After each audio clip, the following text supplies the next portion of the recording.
Once Upon a Time in Hollywood takes place in 1969 and follows Rick Dalton, a once well-renowned actor whose career has slowly been declining. Always by his side is his stunt double and best friend Cliff Booth, who also has trouble finding work in his profession. The two struggle to recapture their former glory.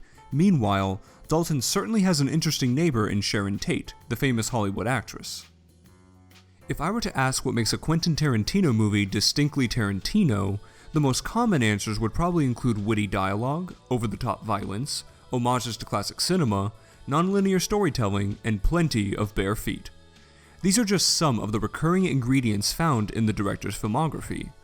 Once Upon a Time in Hollywood follows this familiar recipe, and yet the product is the least Tarantino-esque of his canon. In fact, it feels more like an unidentifiably directed film, with the Tarantino movie trying to burst out from underneath. This isn't a knock against the film, but rather an interesting observation. Though not a typical picture, there aren't many scenes that could be definitively attributed to the director without prior knowledge. However, there are several which undoubtedly bear his mark, such as the hilarious Bruce Lee fight scene and the picture's extended conclusion. What I think this comes down to is the minimal amount of plot employed.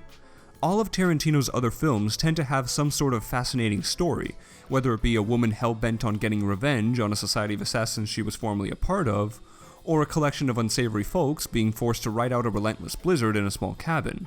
Whereas here, we're just following the two leads as they trudge their way through a difficult time in their lives.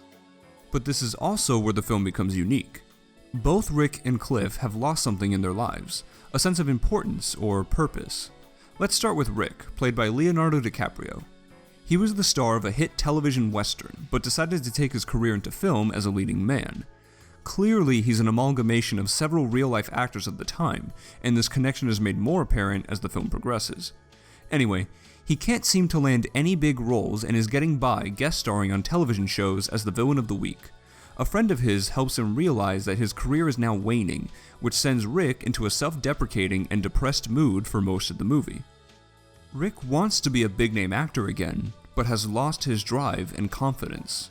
The film sees him giving his latest performance everything he has. He needs this to be one of his best outings if he wants to continue to work in Hollywood.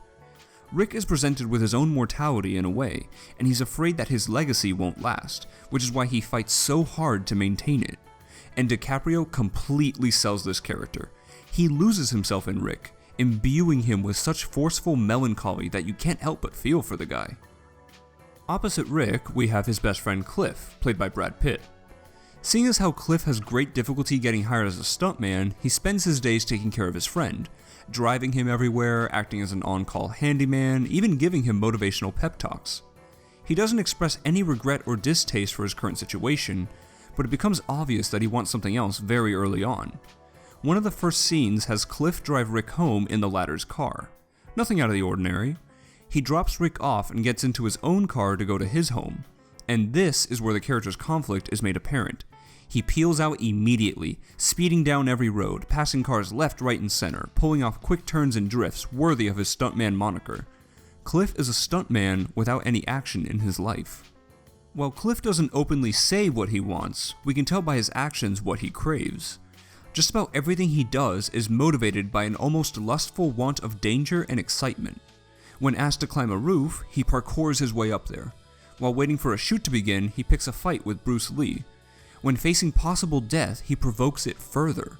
The man is bored and seeks freedom from his mundane and routine lifestyle, making for an engrossing take on a character that is bolstered by Pitt's riveting performance. He actually manages to steal most of the film, which is really saying something.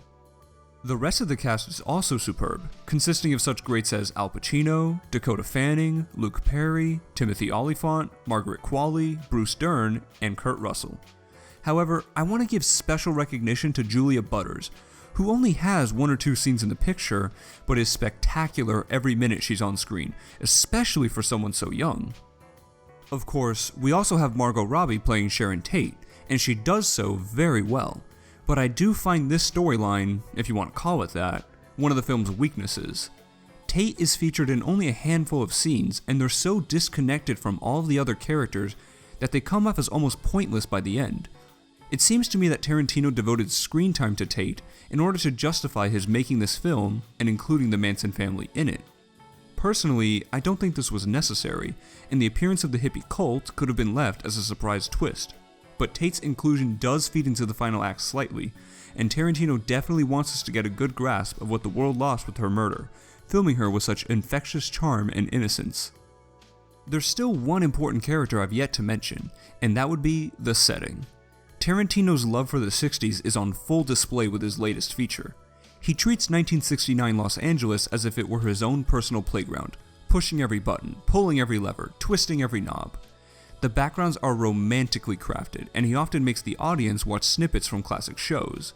The number of references is countless, and the scenery pulls you into the screen with its dedicated authenticity. In the hands of a filmmaker who loves to show his passion, 1960s Hollywood makes for a splendid backdrop, becoming almost a fantasy world filled with cool cars, colorful characters, and a resounding soundtrack. Once Upon a Time in Hollywood is very much a character study of two men who are misfits within their own lives and ambitions. The film isn't so much about where they end up, but rather about what they're willing to do to reclaim what they've lost, which ties into Tarantino's direction, where he's doing something similar with Sharon Tate. The sometimes meandering story and seemingly weightless scenes with Tate make this one of Tarantino's weaker flicks, but the final 20 to 30 minutes just about make up for it in hyper-stylized fashion. I give Once Upon a Time in Hollywood an A-. If you go into this movie expecting to see a lot of Sharon Tate and Charles Manson, then adjust your expectations because it turns out that's not the focus of the film. So, what did you think of Tarantino's newest picture? How did you like the ending? Where would you rank this one amongst his filmography? Be sure to let me know in the comments section. And, if you like this video, then please consider giving it a thumbs up and subscribing to my channel for similar content, as that would really help me out. See you in the next video.